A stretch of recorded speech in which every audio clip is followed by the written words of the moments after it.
Who the hell is Larry Musgrove, and why the hell are you all, like, super redundantly angry that he did well with Yugioh at the ARG? Well, I'm here to tell you guys who this rap star kid that needs some more salt in his diet. Sorry, Larry. No, I love you.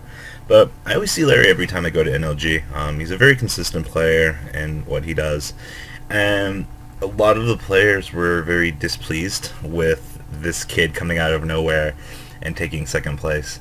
It was 3 out of 5. He did get 3-0'd in 17 minutes by Mermels. Not saying that that's a bad thing or anything, but that's just how Yu-Gi-Oh! Often happens. But to those of you that are always just curious, he's always topping in the Ohio area, some indie if we ever have anything, topping NLG consistently for our big tournaments as well. And I mean, in our area, he's a well-known player in the state of Michigan. But the thing is, when you look at it on, here we have the nation scale and then here we have the state.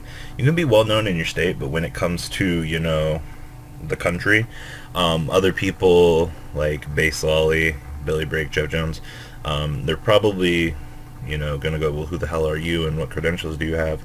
And it's interesting when you look at players on this scale, the players that are less known but are consistent in what they do. It's interesting to see their interactions with more well-known players on, the nationwide scale as opposed to that. And it's interesting to kind of see this. Bass Lolly was talking about a good friend of mine, Matt Nitsuko, on stream, and he was kind of questioning some of the things he was doing. And Matt's also a very consistent player from New Jersey, but this is a very good example of interactions between lesser known players that are consistent in what they do and more well-known players that are way more consistent in what they do. Like I said, I'm not trash talking anybody or anything. It's interesting to see the reactions or the player interactions between certain players and things like that.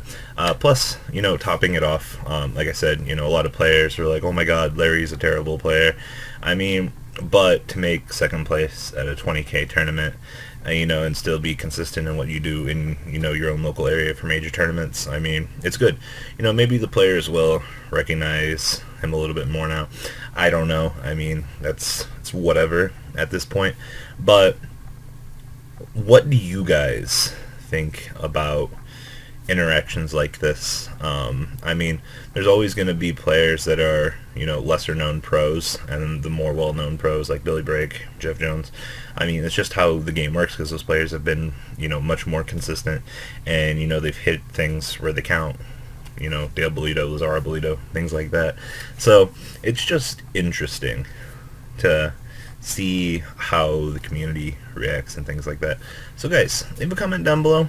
To answer your question, like I said, Larry is a player from Ohio. Like I said, very consistent in what he does, but he's still got a long ways to go before he gets that recognition level of much of all of the other players. So yeah, so what do you guys think about the player interactions? Leave a comment down below, and I'm out. I hope you guys enjoyed this video. Please thumbs up this video to show your support, and please check out Vanguard 40 for Cardfight Vanguard, M-Kohl Games for miscellaneous trading card games, and No Limit Gaming for a brand new series of Yu-Gi-Oh videos. Thanks for watching.